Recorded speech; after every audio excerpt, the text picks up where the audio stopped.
Glória a Deus. Graça e paz de novo.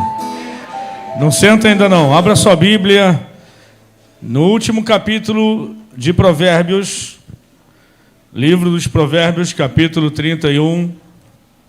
Vamos ler os primeiros versículos. Provérbios de Salomão, capítulo 31.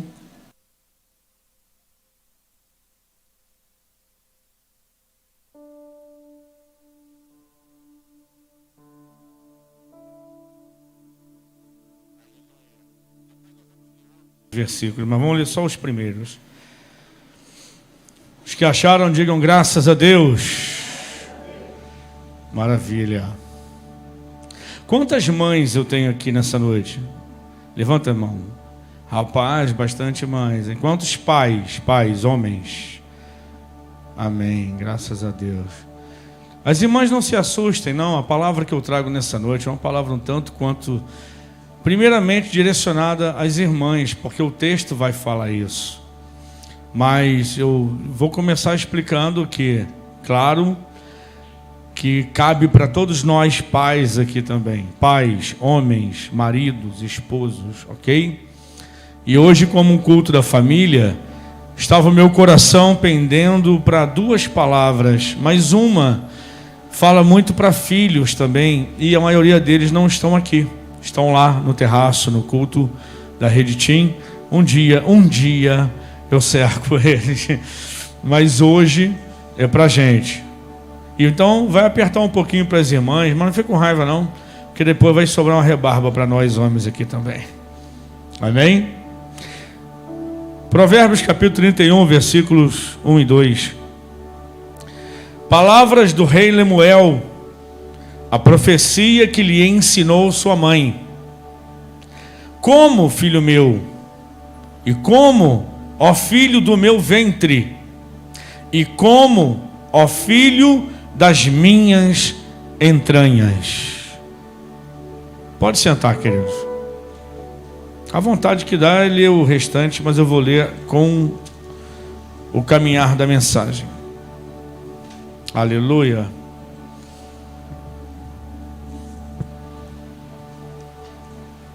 Nós estamos aqui no culto da família, e essa palavra veio à minha recordação.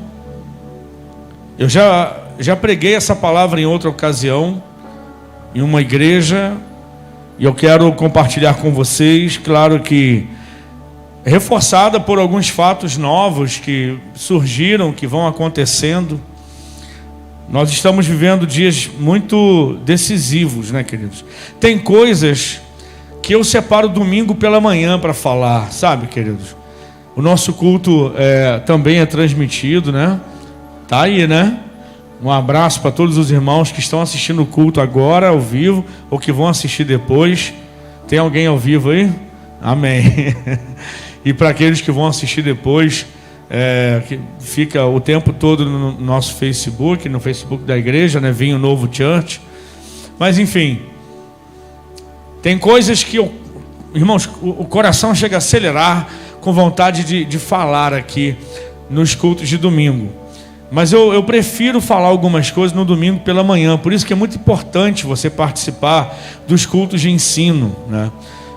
Há muita informação que está aí, você pode acessar e ter acesso na internet, dos dias que nós estamos vivendo, mas eu prefiro falar isso em tom de ensino no domingo, mas uma hora ou outra, ou uma vez ou outra, melhor dizendo, a gente sempre solta alguma coisa, porque a gente tem que estar esperto e atento a tudo que está acontecendo. Mas enfim, essa palavra, capítulo 31 de Provérbios, é o último capítulo, né? Provérbios de Salomão. Salomão, depois de Jesus, o homem mais sábio que já pisou essa terra, o homem a quem Deus deu sabedoria, porque Deus dá sabedoria àqueles que lhe pedem. Essa é uma palavra, né, do evangelista Tiago. Se alguém tem falta de sabedoria, peça a Deus, que dá e não lança em rosto, né? Inteligência todo mundo tem, conhecimento todo mundo pode adquirir, sabedoria só Deus dá. Amém, queridos? Só Deus dá. E Deus deu sabedoria a Salomão. Salomão foi um homem grandemente usado por Deus, detentor de muito conhecimento e de muita sabedoria vindo de Deus, que foi o que ele pediu para poder governar Israel com retidão, com equidade, embora como homem, como ser humano, ele também cometeu as suas falhas, né? Mas esse capítulo começa dizendo sobre alguns conselhos que uma mulher deu a seu filho. E depois o capítulo vai enaltecer o papel da mulher. Essa parte, me desculpem, não que eu não concorde, mas não cabe na mensagem de hoje. Mulher virtuosa, quem achará? É um texto belíssimo. Mas eu fico com a primeira parte do capítulo 31. Nós lemos aqui, logo no versículo 1, dizendo: palavras do rei Lemuel, a profecia que lhe ensinou sua mãe. Bom, antes de mais nada, quero deixar claro que existe uma lenda judaica. Quando eu falo de lenda, eu não falo de uma história sem valor, não. Uma lenda, uma história popularmente difundida em toda a nação judaica. Há uma lenda judaica que diz que Lemuel nada mais era do que o próprio Salomão. E a sua mãe aqui, obviamente, Batseba, foi esposa de Davi. Então veja bem, essas palavras são palavras que no final do livro de Salomão, no livro de Provérbios, ele lembra dos conselhos que a sua mãe lhe deu. E quem foi mesmo Salomão? Salomão foi um grande rei, um dos homens mais sábios, ou depois de Jesus, considerado o mais sábio que pisou essa terra. Não foi um qualquer, não foi um homem de valor, foi um homem que durante 40 anos reinou Israel e não enfrentou guerra, não precisou enfrentar guerra, ele teve que arrumar, como todo rei, algumas coisas no seu reino, mas foram 40 anos de paz, onde ele se dedicou a julgar o povo com sabedoria, onde ele se dedicou a construir um palácio que ficou conhecidíssimo, e principalmente o templo de Deus, né? O templo de Salomão, que hoje tem uma réplica aqui em São Paulo, mas na verdade o templo original, que já foi destruído, reconstruído e destruído de novo, e já se fala de uma reconstrução. Mas esse foi o homem que, com a sabedoria que Deus lhe deu, viveu e experimentou muitas coisas. Se a gente for ler o outro livro dele, que é Eclesiastes, você vai perceber como Salomão ele faz um resumo da vida, da sua própria vida, como Salomão ele pontua as coisas que realmente têm valor na vida. Ele fala também de todas aquelas coisas que às vezes a gente valoriza, mas que são passageiras, e ele chama de vaidade, que não precisaria receber tanto valor assim. São coisas importantes, são coisas boas, mas que são secundárias, são vaidade. Existem coisas que precisam ser mais valorizadas. E o Eclesiastes vai dizer sobre isso. Os provérbios de Salomão, que ao todo foram 1050, né? Pelo que consta, Salomão ele expressa toda a sua sabedoria, e também todas as experiências de vida que essa sabedoria dada por Deus lhe proporcionou, para ele deixar para nós alguns conselhos que são maravilhosos. É um dos livros que eu mais amo ler. Quem já leu o livro de Provérbios de Salomão aqui? Uma vez, pelo menos. Mais de uma vez. Aleluia. Leia de novo. É maravilhoso, maravilhoso. Toda a Bíblia é maravilhosa. Mas tem alguns livros, né, que são meio difíceis de entender. Provérbios de Salomão vai direto ao ponto. Agora, como que esse cara conseguiu chegar lá? Por duas coisas.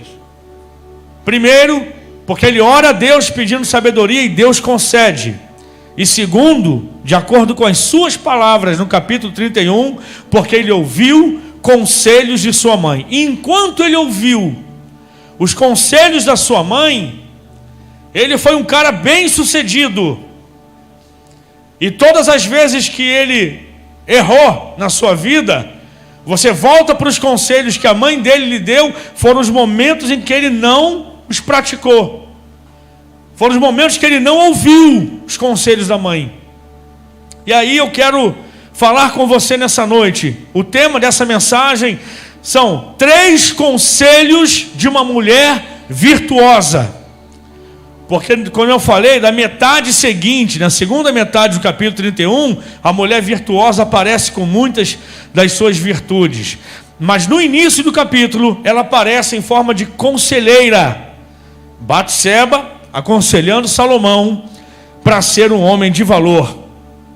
E eu me apego logo no primeiro versículo, quando o texto diz: palavras do rei Lemuel, que é o Salomão, profecia que lhe ensinou a sua mãe. Veja que as palavras da mãe ao filho são colocadas aqui a nível de profecia. Palavras do rei Lemuel, a profecia que lhe ensinou sua mãe. Palavras de conselho de uma mãe para um filho tem peso de profecia.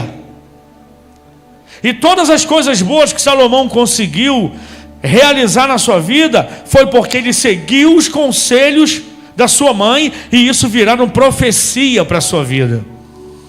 Sabe de uma coisa, irmãos? A gente precisa resgatar muito desse teor profético das palavras das mães sobre a vida dos seus filhos. Eu sei que nem todas as palavras são proféticas, graças a Deus, porque as mães também se revoltam, as mães também se cansam, as mães também erram, e se tudo que a mãe falasse fosse uma profecia para o seu filho, misericórdia. Mas essa mulher, ela sabia que o que ela estava desejando para o seu filho, ela transformou isso naqueles momentos em que ela deve ter chamado Samuel no canto. Samuel não, deixa ele quietinho. Salomão, se pudesse editar, mas não pode, já está ao vivo. Salomão, aqueles momentos em que ela chamou Salomão no canto e falou: eu tenho algo muito importante para te falar, e se você ouvir isso que eu vou te falar, isso pode mudar a sua vida. Nessa hora, o filho vira, um cântaro aberto para receber o despejar das palavras proféticas da sua mãe. E é isso que eu quero que você entenda, querido. O versículo 2, ela começa dizendo assim: como, filho meu?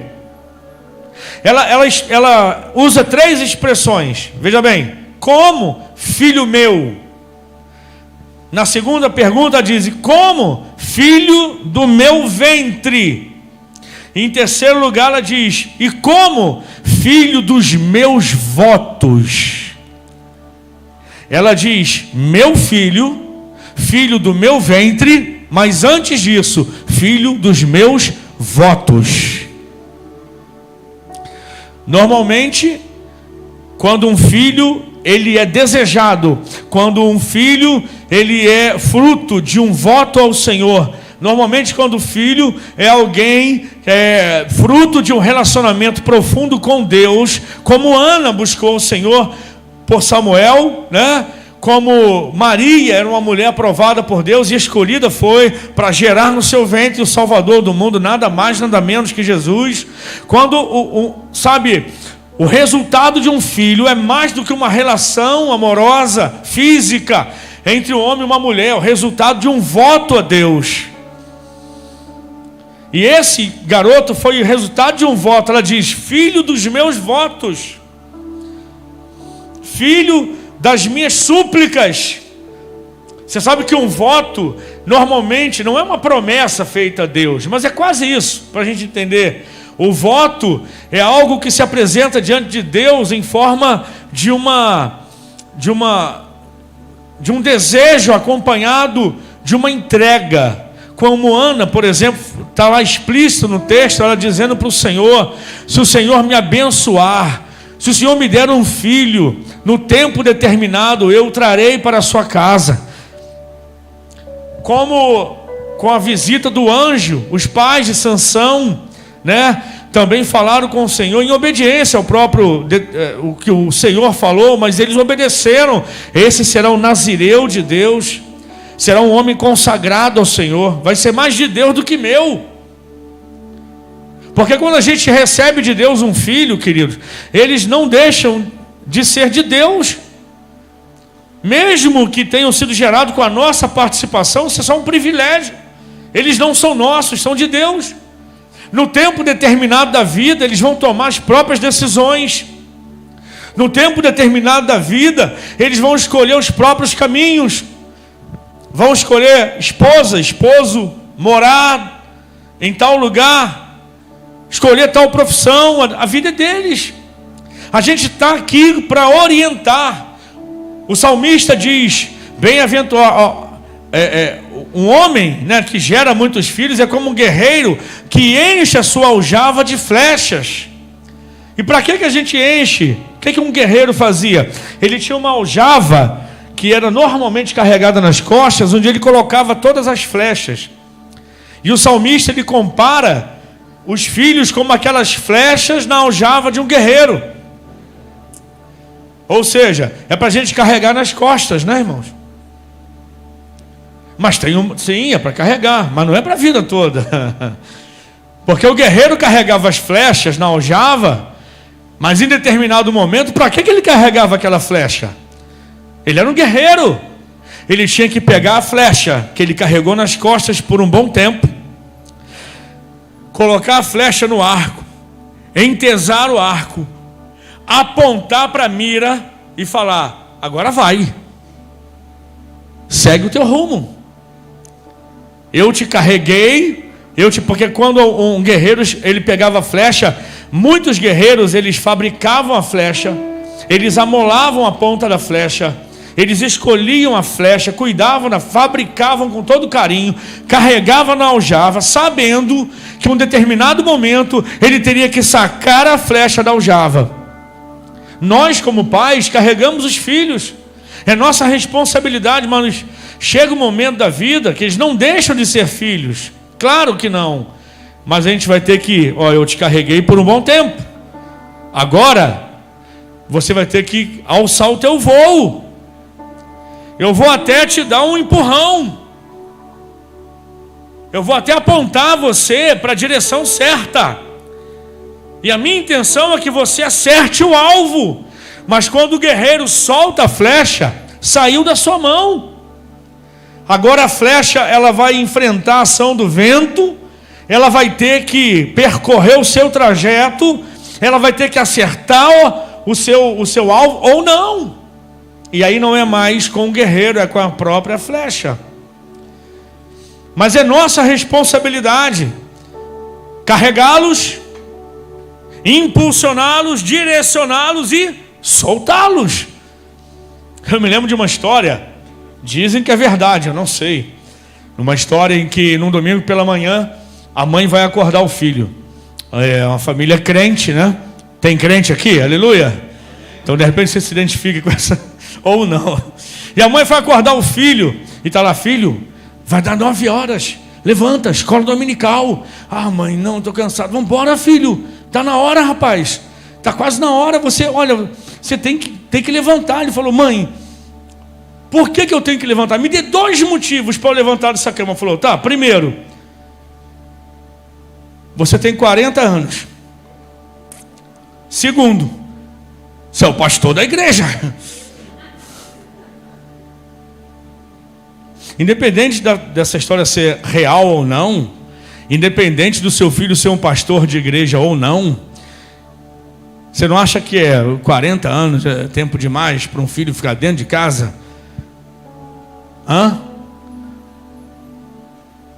Eu ia fazer uma analogia aqui, mas eu não posso, está sendo ao vivo. Mas ali, sabe, como... Oh meu Deus, estou quase falando. Como os deputados, alguns aí mamam na teta do governo a vida inteira. Pronto, falei. Tem filhos mamando na teta do pai e da mãe, filho não quer sair dali nunca, pelo amor de Deus. E às vezes a culpa não é só do filho, não, é do guerreiro que não libera a flecha. É daquele que acha que porque recebeu uma flecha de Deus, tem que carregar na aljava a vida inteira. Não, querido, seja um guerreiro. Eu sei que é um momento de rompimento, talvez, de sofrimento, de dor, de sei o quê. Eu fico imaginando minhas filhas, né, que estão ali com a gente o tempo todo. Meu Deus do céu, vai chegar uma hora que o interfone vai tocar e essa hora se aproxima. Me dá graça, Jesus. O interfone vai tocar. Faz o barulho do interfone, Sérgio. Faz, Sérgio. Meu sonoplasta. Pé. Uma campainha das ruins. E eu pegar o interfone e falar: quem é? A Andressa está aí. Vai ter que ser. A Bruna está aí. A Manu quis me contar algumas coisas aí nesse final de semana. Eu falei: não conta não, filho. O papai não está preparado para ouvir isso não. Mas vai chegar uma hora. Não, mas está contando da irmã. Eu estou de olho. Eu não sou o Espírito Santo não, mas o papai tem olhos ao redor. Eu tenho olhos por dentro e por fora. Deus revela tudo. Sabe? O dia que eu não vou, eu ligo para algum diácono e falo: vai lá, meu olho, fala comigo. Mas tem uma hora que o guerreiro tem que sacar a flecha da aljava. Tem que sacar, irmão, não tem jeito. Tem que dar um impulso. E tem que liberar a flecha para acertar o alvo. Não dá para ficar carregando o tempo todo. E aí, dependendo do tempo que a gente demorar carregando a flecha, pode perder o tempo dela acertar o alvo. É muito doido isso, né? Sabe aquela brincadeirinha aparece muito nos parques de diversões, os patinhos vão passando, eles são alvos, né? E aí você, se atirar fora do tempo, você não acerta o alvo. Tem flecha querendo pular da aljava sozinho. Calma, tem um tempo também, não vamos brigar, né? Mas quando eu olho para esse texto, eu vejo 3 conselhos, já são 8 e 1. 3 conselhos de uma mulher. E o primeiro conselho está lá no versículo 3. Vem comigo, versículo 3. Tem como? Não deis às mulheres a tua força. Primeiro conselho da mãe ao filho: não deis às mulheres a tua força, nem os teus caminhos ao que destrói os reis. Não deis às mulheres a tua força, nem os teus caminhos ao que destrói os reis. Se a gente for contextualizar, parafrasear o que essa mulher está dizendo para o seu filho, ela está dizendo para ele: não se entregue ao pecado de devassidão. Não seja um devasso, não seja um irresponsável, não seja alguém que se entregue ao pecado. Eu fui criado num contexto onde se dizia ser uma família cristã, e até certo ponto era assim, mas uma frase que eu ouvi algumas vezes, repetida, no contexto familiar, e tem muitas famílias que repetem isso com muito orgulho, dizendo: prendam as suas cabritas, que meus bodes estão soltos. Que pena que alguns pais consideram filhos como bodes, como caçadores. Que os outros cuidem das suas filhas, porque meus filhos são caçadores. Na verdade, são verdadeiras presas do próprio pecado. Há um ditado chinês que diz que na ânsia de ficar rico, muitas vezes o homem termina pobre. E trazendo para a vida matrimonial, esse ditado está falando sobre isso. Na ânsia do homem ter muitas, ele acaba sozinho, arruinado. O primeiro conselho dessa mulher é um conselho para a gente que é crente, um conselho óbvio, mas ela falando para o filho: não seja um devasso, respeite as outras mulheres e escolha uma para ser a tua esposa, porque muitos reis têm sido destruídos por causa disso. Conselhos para darem para os nossos filhos, conselho para darmos para as nossas filhas: Não tenha pressa de escolher. Não saia por aí como se você não se valorizasse. Nem para o menino, nem para o garoto, nem para o rapaz. Precisamos de mais mães de Lemuel em nossos dias, se é que você me entende, e pais também, para dizer para os filhos: seja santo, leve uma vida de santidade. Esse negócio de céu e inferno é verdade. Esse negócio de pecado, de fornicação, de adultério, isso é realmente antibíblico. Isso desagrada a Deus, isso vai trazer problema para você. Deixa eu dar um dado tenebroso para você agora. 80% dos jovens ditos evangélicos têm experiências sexuais antes do casamento. 80%. Isso tem aumentado com o passar do tempo. Muitas pessoas têm dito que a Bíblia virou um livro obsoleto. Isso começou nessa geração de pessoas que não temem a Deus, de outros movimentos aí, enfim, anticristãos, dizendo isso: a Bíblia é um livro obsoleto. Pô, como é que pode um livro escrito há mais de 2.000 anos atrás, né? Está valendo até hoje como regra moral. O que acontece é que a Bíblia é um livro contextualizado de uma forma assim gigantesca. É claro que culturalmente algumas coisas têm que ser interpretadas, mas o que é pecado é pecado. Pecado não é questão de cultura, pecado é uma questão de relacionamento com Deus. Entenda isso. Costume é humano, é temporal, é local. Doutrina é divina e é permanente. O que era pecado no Éden, continua pecado até o último capítulo do Apocalipse. Pecado é errar o alvo. Pecado é transgredir princípios de Deus. Pecado traz consequências. Pecado é comida de demônio. Pecado traz maldição. O que é pecado, não dá para mudar isso. Deus estabeleceu o modelo do casamento lá no Gênesis, lá no Éden. Quando dois serão uma só carne. Deus foi o primeiro celebrante que celebrou o primeiro casamento entre Adão e Eva. Falou: deixará o homem, seu pai e sua mãe, e unir-se à sua mulher. Deus estava falando com Adão? Não, qual era o pai e a mãe de Adão? Deus estava falando com a gente. Deus estava estabelecendo um princípio.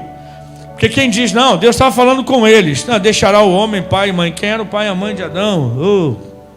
Deus estava estabelecendo um princípio ali. A partir de hoje é assim que vai ser, porque Deus deu a oportunidade de Adão verificar toda a criação, não se achou nada compatível com ele. Deus fez um sono profundo cair sobre ele, tirou uma das costelas, fez a Eva. Quando ele acordou, falou: essa agora é osso dos meus ossos, carne da minha carne. Varoa será chamada, porque foi tirado do varão. Ele se sentiu completado por ela. E aí Deus diz: então é assim que vai ser. A partir de hoje é um princípio. Deixará homem, pai e mãe, unir-se à sua mulher, serão dois, uma só carne. Acabou. Toda vez que Israel copiou as nações na poligamia, na bigamia, quebrou a cara. Todos os patriarcas que entraram por esse caminho pagaram alto preço. Deus não abriu mão do princípio para ninguém. Deus não abriu mão do princípio. Então o que era pecado no Gênesis é pecado no Apocalipse, irmão, não tem jeito. Porque em Deus não há sombra de variação. Então não tem esse negócio a gente falar: vamos pegar mais leve com a nossa geração, vamos aceitar algumas coisas, porque os tempos são outros. Mas, querido, desculpa, a Bíblia não é. Os tempos são outros, mas a Bíblia não é. O Deus da Bíblia não é. E os pregadores da Bíblia também não são outros, são os mesmos. E a gente tem que abraçar os nossos filhos quando eles errarem. Sim, temos que abraçar e ensiná-los: olha, você errou, conserta. Nem tudo está perdido, mas tem que se arrepender. Felicidade,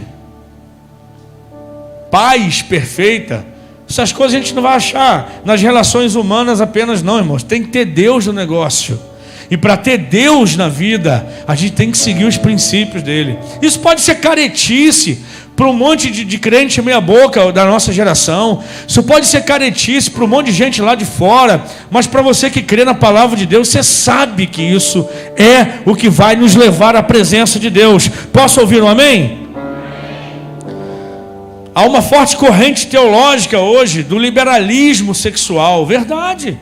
Eu já ouvi debates de gente muito influente no meio teológico cristão da atualidade dizer isso. A gente precisa rever algumas coisas. O casamento entre os judeus era em outro contexto do que o nosso. A gente precisa aceitar que os jovens hoje têm outras necessidades. Eu não vou reescrever a Bíblia. Não cairá sobre mim essa responsabilidade. A palavra de Deus é viva e eficaz, mais penetrante que espada alguma de 2 gumes. Penetra a divisão da alma e do espírito, das juntas e medulas, e é apta para discernir os pensamentos e intenções do coração. A palavra é de Deus, não é minha. A palavra é de Deus. Se é de Deus, eu estou aqui para obedecer e para ver a minha família e a sua família felizes. Se os nossos filhos não errarem, melhor ainda. Mas se eles errarem, que eles aprendam o caminho do arrependimento, de retomar o caminho, de se voltar para Deus, porque é esse o conselho dessa mulher que transformou um menino no homem mais sábio que pisou essa terra depois de Jesus. Verdade que um tempo ele deixou de obedecer, ele pagou um preço, e ele faz esse balanço lá no Eclesiastes, que é o livro quando Salomão ele está escrevendo antes de morrer, nos últimos anos de vida. Ele faz um balanço e ele reconhece que um dos erros da vida dele foi ter muitas e não apenas uma, quebrando o princípio do conselho da sua mãe. Quer o segundo conselho? Versículo 4 de Provérbios 31. Além dela dizer para o filho não ser um devasso, ser um homem santo e fugir da armadilha sexual que fez muitos reis caírem, ela dá o segundo conselho. Não é próprio dos reis, ó Lemuel, não é próprio dos reis beber vinho, nem dos príncipes o desejar bebida forte. Pastor, sério? Isso não caiu não? Caiu não. O segundo conselho que ela dá para o filho é para que o seu filho desse bom testemunho e fosse um exemplo a ser seguido. Há muitos conselhos que o próprio Salomão, por ter aprendido isso com a mãe dele, ele é o cara que mais fala sobre bebida forte, bebida alcoólica na nossa linguagem, bebida que tira o homem ou a mulher da sua razão, é o Provérbios. Provérbios 26, Provérbios, diversos versículos falando sobre isso. É claro que o maior conselho que se pode deixar para um filho é o exemplo. Irmãos, eu fiquei estarrecido esses dias. Quando eu comecei foi denunciada uma postagem, eu comecei a dar uma olhada em algumas postagens, a dar uma pesquisada básica. A gente já sabia de festas raves evangélicas, ditas gospel, festas raves mesmo, aquelas festas aquela música eletrônica, que 3, 4, 6 horas com o mesmo som, com o mesmo volume, que tira qualquer pessoa normal da sua normalidade. Qualquer pessoa.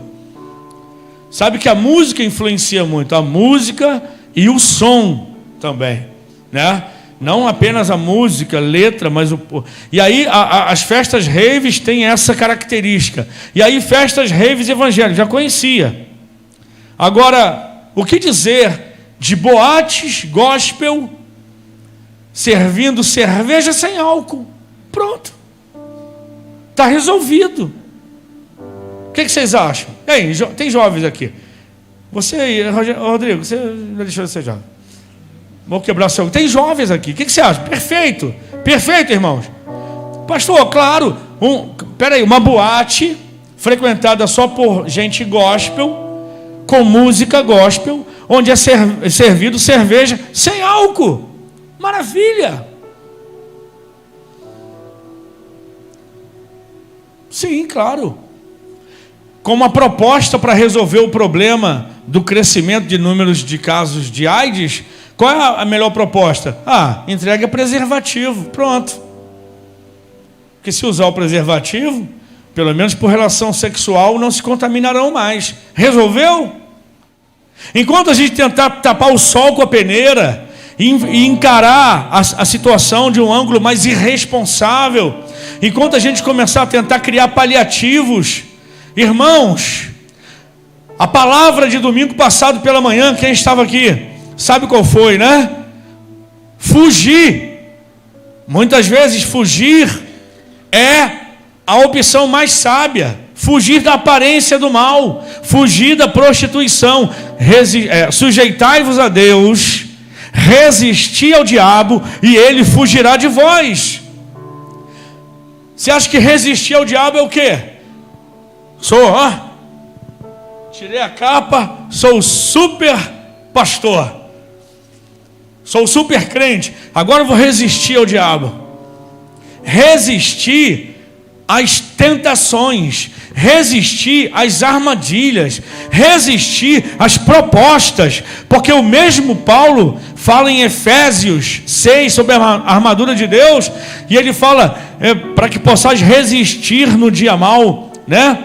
E ele fala das astutas ciladas do diabo. Isso é cilada, irmão. Quantos israelitas que saíram do Egito, atravessaram o Mar Vermelho e entraram no deserto, ficaram com saudade dos alhos, das cebolas. Bom, o cara para ter saudade de alho e cebola, tá ruim, né? Ai, meu Deus, aquela cebola. Aleluia. Tem gente que gosta. Mas o cara tinha saudade do alho, da cebola, das melancias, da carne. Aí Deus falou: vocês querem carne? Eu dou carne para vocês. Vocês querem carne? Porque não pediram antes. À tarde vocês vão ter carne. Aí Deus mandou codornizes. De tarde, o arraial onde eles estavam acampados estava coberto de aves ali. É só pegar e comer. Eles com aquela fome de carne. Escuta, quem ouve entenda. Com a fome de carne, eles partiram para cima, pegaram aquelas codornas, deram uma temperada mais ou menos e morderam. Quando eles estavam para engolir, Deus fez eles se sufocarem com a carne e morreram. Está no texto, lê lá. Você quer carne?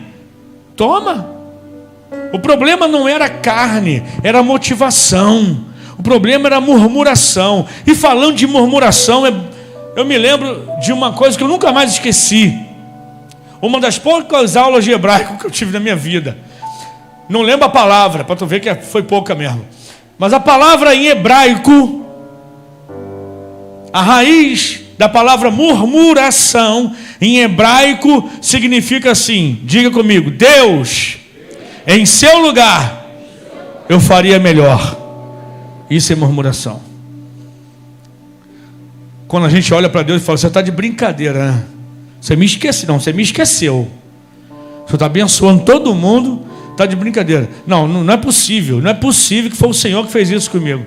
Não é possível que eu tenha que viver isso. Meu Deus, olha como é que está. Não, o Senhor não está ouvindo nossa oração. É como se a gente estivesse falando: Deus, dá uma descida do trono, me dá 10 minutos aí que eu vou te mostrar como é que faz. Aí você lembra do filme Todo Poderoso. Ele falou: tá bom, você acha que vai fazer melhor que eu? Fica uma semana no meu lugar. Que lambança que ele fez. A gente não precisa de uma semana para estragar o mundo, não, irmãos. Acho que se Deus desse para a gente 1 horinha, vai lá, meu filho, já que você sabe resolver tudo, te dou 1 hora para você resolver os problemas do mundo. Vai lá. Não consegue, não tem como. Murmurar é dizer: Deus, você está fazendo errado, Deus. Me dá uma oportunidade.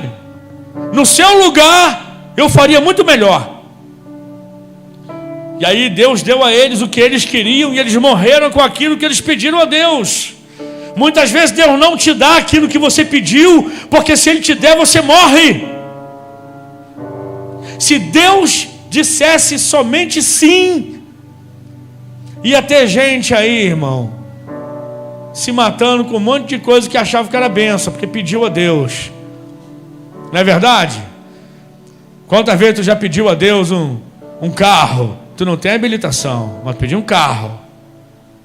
Você pediu um iate. Você vê um iate lá de uma cantora famosa, financiado pelo BNDES, nunca vai pagar aquilo. Aí tu viu lá aquele iate, falou que queria um desse. Tu sabe. Tu tem dinheiro para pagar o faxineiro para limpar iate? Irmãos, a gente pede cada coisa, irmão, que acabaria com a gente. Fala para o teu irmão assim: meu querido, quando Deus te fala não, Deus está te protegendo. Tá? Se você é pai e mãe, já falou não para o seu filho, para sua filha, tu agora entendeu.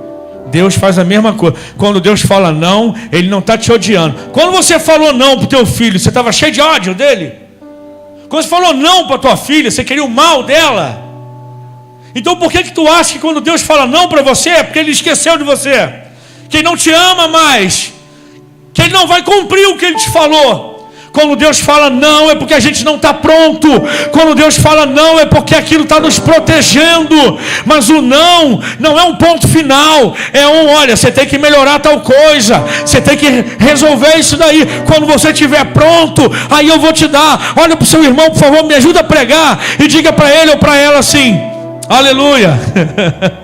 Olha para o seu irmão e diga assim: Deus não está preparando uma bênção para entregar para você. Deus está preparando você para receber a bênção que já está nas mãos dele. Aleluia. Quantos recebem essa palavra? Então você entende quando Deus diz não, William, quando Deus diz não, Elias, quando Deus diz não, André, Ele está dizendo: você não está pronto para receber o que eu já tenho preparado na minha mão. Ele não vai preparar a bênção, Ele está preparando você e eu. E ela falou para o seu filho: não seja ignorante, não fica bem aos reis beberem bebida forte e sair por aí como um louco. O próprio Salomão escreveu dizendo: quem se demora perto do vinho nunca será sábio. Ele também diz: como um louco lança de si faíscas, flechas e mortandades, assim é aquele que enche a cara, fere o irmão e fala: pô, foi sem querer, mano. É louco, perde a sensatez. Agora pensa comigo. Quando veio a lei seca, você não pode mais dirigir, correto? Se bebeu, não dirija. Se não, agora para a gente que é crente é o seguinte: mesmo que não for dirigir, não beba, pô, pelo amor de Deus. Mas pensa comigo. Aí o cara vai lá, ele toma lá qualquer quantidade de álcool que possa ser vista lá pelo aparelho lá, pelo, como é que é, o bafômetro, né?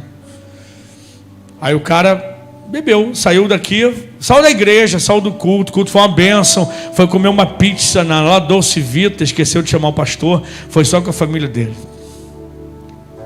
Tô brincando. Ele foi lá. Aí o cara fala: vai beber o quê? Aí, pô, tem vinho, tem uma taça só, amor.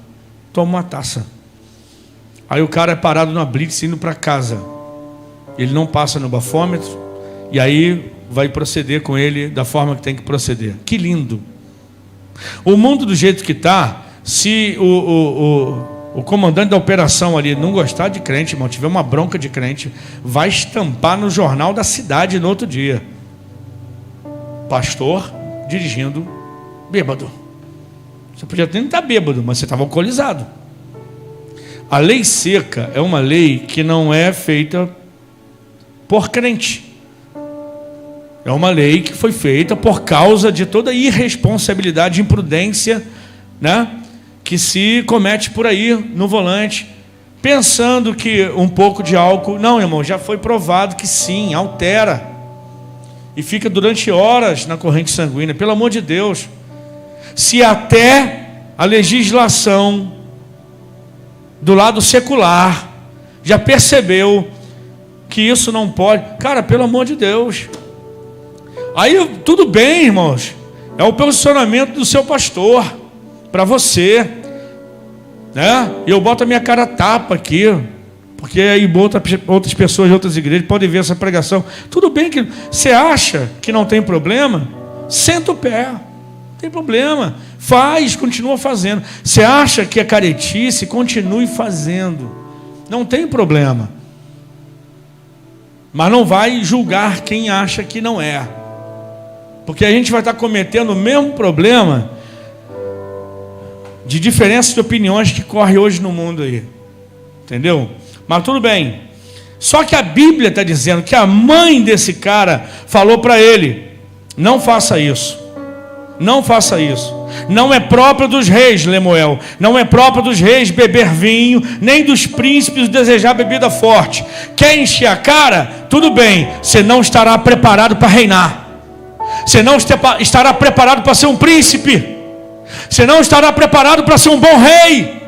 Você não estará preparado para ser um exemplo. Então, se você quer ser o exemplo para ganhar sua família para Jesus, se você quer ser o exemplo para arrastar outras pessoas para o Evangelho de Cristo, se você quer ser, oh meu Deus do céu, escolha ser um príncipe de Deus na sua casa, escolha ser um rei, ou melhor, filho do rei, representante do reino dos céus, lá onde você está. Seja uma âncora, seja uma base forte, seja alguém de um caráter forte.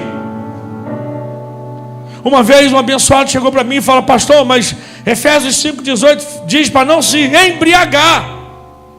Não fala para não beber qualquer quantidade, fala para não se embriagar. Pegou um texto só, né? Por exemplo, no conselho da mãe de Lemuel aqui não fala quantidade, né? Espertinho, mas tudo bem. Aí eu, conhecendo o passado dele, eu falei: você sabe de onde você veio? Sim. Você bebia? Eu falei: muito. Você acha que você pode? Você acha que você pararia na primeira taça? Você acha bom para quem já viveu onde você viveu ficar brincando com o pecado, flertando com as oportunidades? Era isso que Deus sacou no coração daquele povo lá no deserto, murmurando, dizendo: lá a gente tinha carne, lá a gente tinha alho e cebola. O que custa comer só um pouco disso aqui? Onde está o Deus desse velho Moisés que não vê a nossa necessidade? Deus falou: mas na verdade eles estavam com saudades do Egito.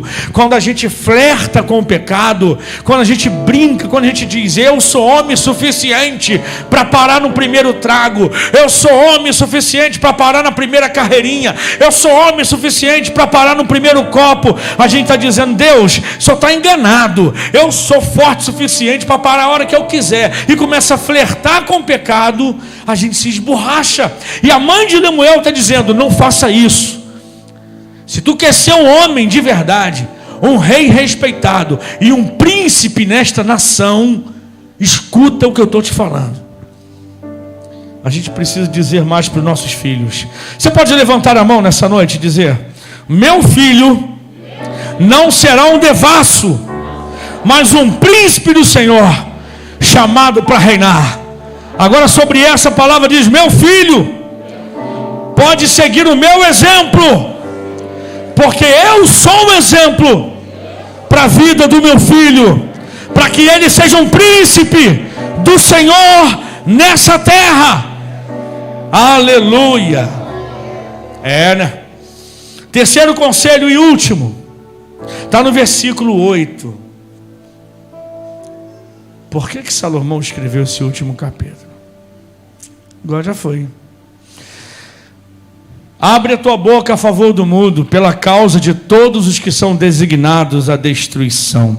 Abre a tua boca a favor do mundo. Primeiro ela falou para ele: tu quer ser um rei de verdade?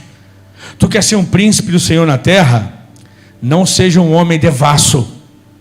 Você quer ser um príncipe e um rei de verdade, um homem de Deus nessa terra? Não fica por aí se embriagando como um perdido, alguém que não tem um exemplo para dar. E por último ela diz assim: porque aí quando você for de um caráter ilibado, quando você for forte nos teus princípios, aí você vai poder levantar a tua boca a favor daqueles que não têm voz. O mudo é o que não tem voz. Abre a tua boca a favor daqueles que não têm voz. Você quer que o teu filho seja um profissional, não importa a área que ele escolher, mas seja um profissional diferenciado, sim ou não? Se o teu filho falar assim, ele quer ser policial, amém, que seja um policial que faça diferença, que seja um médico que faça diferença, que seja um vendedor honesto, que seja um comerciário da balança justa, que seja alguém que não defrauda o direito de ninguém. A mãe de Lemuel dizendo: tenha um caráter forte, para você ter autoridade para levantar a tua voz em favor daqueles que não têm voz. Deus está levantando uma geração, ou melhor, convocando nós, pais e mães, para levantarmos nossos filhos como uma geração com caráter forte, uma geração que possa ter autoridade, irmãos, autoridade, para chegar e falar: pode fazer do jeito que eu estou fazendo, porque o meu pai me ensinou a ser alguém de palavra. Pode escrever o que eu estou fazendo, pode me acompanhar, porque a minha mãe me ensinou a ser uma mulher de verdade. Deus está nos convocando, irmãos, como pais de filhos honestos, filhos, sabe, que tenham autoridade para levantar a sua voz e fazer a diferença no meio de uma sociedade, irmãos. Não adianta a gente ficar dizendo: porque o mundo está perdido. Os nossos filhos estão aqui. E Deus nos levantou para a gente injetar nos nossos filhos temor de Deus, respeito à palavra, respeito aos princípios de Deus. Eles vão saber respeitar professor. Não ache bonito se um dia tua filha chegar em casa e falar: eu respondo mesmo, aquele professor é muito ruim.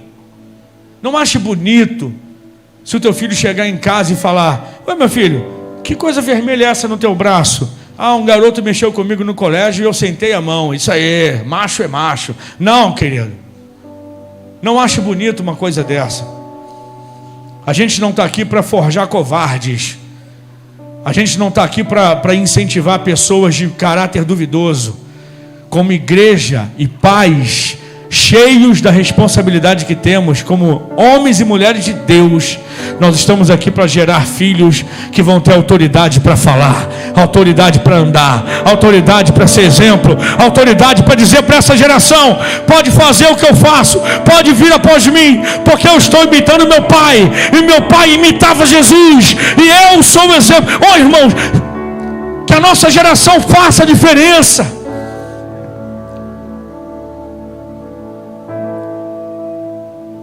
E aí, como é que está? A minha e a tua casa é responsabilidade nossa. Agora, se você der o que você precisa dar para o seu filho e para a sua filha, ser a pessoa que ela precisa ser, e ela escolher, ou ele escolher, ser outra coisa, escolha dele. Não foi baseado na sua frouxidão, não foi baseado na tua omissão. Você fez o que você precisava fazer como guerreiro. Carregou flecha na aljava, no seu devido tempo apontou, lançou, direcionou, e agora ele tem que escrever a história dele. Amém. Deus está olhando para você e para mim. Você pode ficar de pé nessa noite, por favor? Culto da família, irmãos. Fica difícil dar glória a Deus mesmo, eu sei. Mas eu preciso dizer essas coisas para vocês. Conversando com um professor crente esses dias e falando: pastor, difícil demais ser professor de adolescente. E eu sei que é. Eu sei que adolescente é difícil, adolescente está em fase de transição, adolescente está uma bomba hormonal, adolescente está e tal. Mas quanto de Bíblia a gente injeta na nossa casa?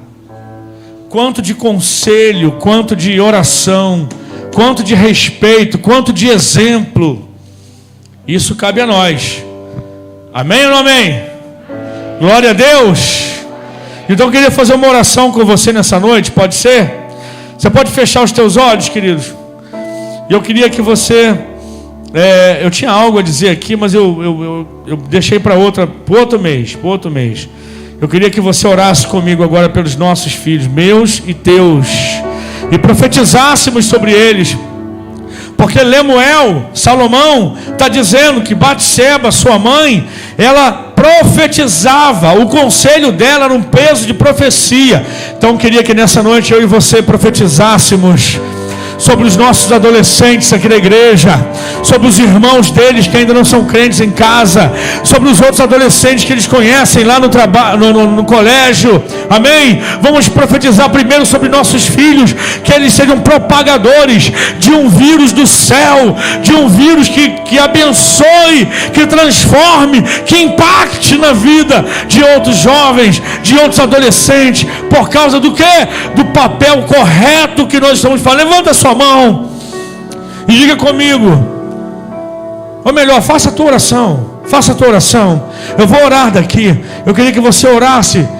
Glória a Deus. Se você é solteiro, não tem filho, ora por você mesmo.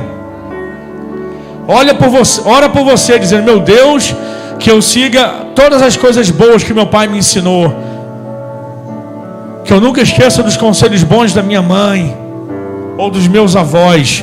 Ora por você mesmo. E nós vamos orar pelos nossos filhos. Pai, no nome santo de Jesus, eu quero nessa noite, ó Pai, te pedir que esses conselhos da mãe de Lemuel sejam um despertador para a nossa vida, Pai, para que nós possamos olhar com mais cuidado para a forma como estamos aconselhando nossos filhos, como eles estão vivendo no dia a dia, se eles têm demonstrado, Senhor, e em que nível têm demonstrado temor ao Teu nome, amor à Tua palavra, uma vida de oração, uma vida de respeito, uma vida de decência. Como é difícil, Deus. A gente não consegue, Senhor, estar no coração dos nossos filhos o tempo todo, mas o Senhor consegue. Nós entregamos nossos filhos e nossas filhas em Tuas mãos, querendo seguir o conselho da Tua palavra no final do livro de Malaquias, para que o coração dos nossos filhos se convertam a nós, seus pais, e os nossos corações de pais se convertam aos nossos filhos, para que o Senhor não venha e tenha que ferir a terra com maldição. Queremos ver os nossos filhos se afastando da devassidão, do pecado, da pornografia, da indecência, da imoralidade. Queremos ver os nossos filhos se afastando das drogas, das bebidas, que por um momento podem tirá-los, Senhor, da sobriedade e fazê-los tomar atitudes impensadas que podem dar um cabo da vida deles, de quem estiver próximo. Nós queremos ver, ao contrário disso, nossos filhos e nossas filhas embriagados pelo Teu Espírito, cheios do Teu Espírito, estudiosos, trabalhadores, respeitosos de pai, mãe, tios, avós, professores. Queremos profetizar que nossos filhos não serão no futuro longe, não. Hoje nós profetizamos sobre nossos filhos que toda arma do diabo forjada contra eles cai por terra agora. Que o Espírito Santo que está neles venha fazer no coração deles uma revolução, que haja sede no coração deles de buscar ao Senhor. Embora o exemplo sejamos nós, então nos faça mais ligados ao Senhor, para que isso incendeie os nossos filhos, que eles sejam amantes da Tua palavra, que tenham uma vida de oração, que saibam reconhecer seus erros, que saibam reconstruir o que for preciso pelo caminho correto do arrependimento, da humildade, da resiliência, do temor do Senhor. Ajuda, Deus, a cada um de nós saber falar sim para os nossos filhos no momento certo, mas também dizer não. E que os nossos filhos compreendam que esse não é necessário para que eles sejam pessoas sadias lá fora, para que eles sejam pessoas que influenciem essa sociedade debaixo da autoridade do Senhor e da unção do Teu Espírito e do bom exemplo que nós como pais estamos dando. Nos ajuda, Senhor, a sermos o espelho da Tua palavra para os nossos filhos. É isso que nós pedimos nessa noite, no culto da família. Profetizamos e nos comprometemos com isso, no nome de Jesus. Levanta a sua mão direita e diga: nessa noite eu ouvi a palavra do Senhor e a voz do Espírito Santo, e me comprometo ainda mais a ser o maior exemplo para os meus filhos de um crente fiel ao Senhor, cheio do Espírito Santo, comprometido com Deus, para que ele siga meus passos e faça diferença nessa geração, para a honra e glória do nome de Jesus. Diga: eu sei que eu tenho essa responsabilidade e eu não vou fugir dela. Me ajuda, Senhor, a cumprir o meu papel de pai, de mãe, em nome de Jesus, à luz da Tua palavra. Amém. Você pode aplaudir bem forte o nome do Senhor?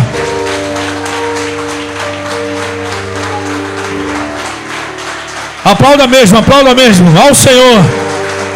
Enquanto se aplaude, vai glorificando o nome dEle.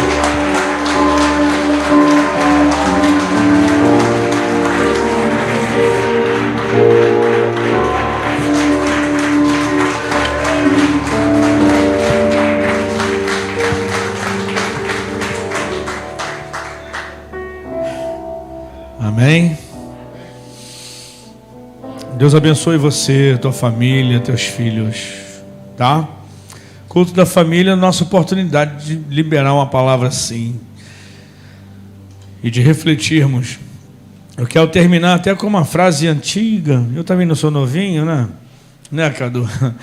Uma frase que eu li uma vez há muito tempo, estampado na camisa de uma pessoa, de um rapaz na rua, de um homem, que dizia mais ou menos assim: precisamos nos preocupar menos com que mundo deixaremos para os nossos filhos e nos preocuparmos mais de que filhos deixaremos para esse mundo. Que a gente vá para casa nessa consciência. Que Deus nos abençoe, que a tua vida seja poderosamente abençoada pelo Senhor nesses dias. Amém? Sim, querido. É verdade. Onde estão os visitantes, nossos irmãos que ainda não pertencem à igreja, mas vieram hoje nos conhecer? Levante a mão, por favor. É que tem alguém querendo pagar um lanche para vocês. Pô, nem assim.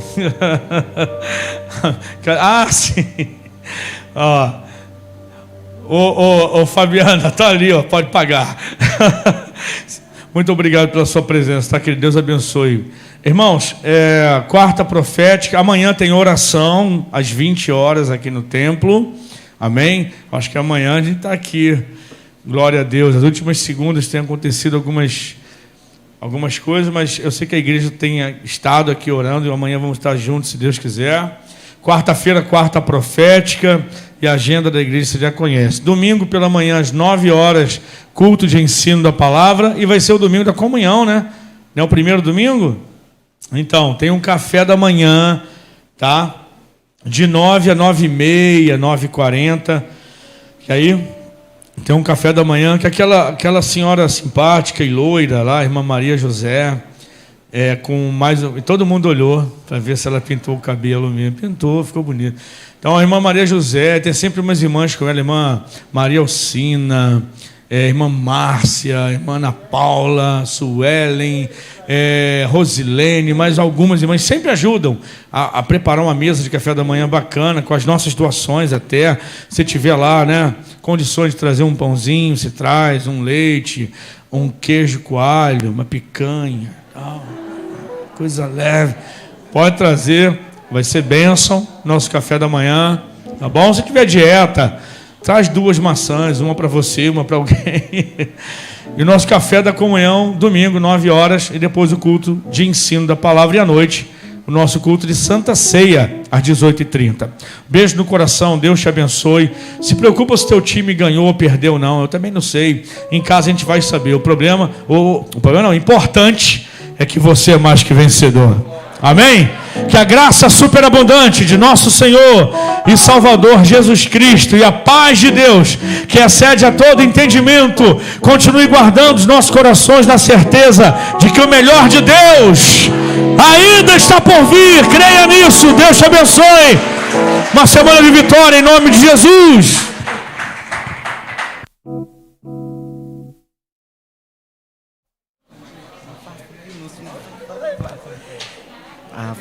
Tem cantina!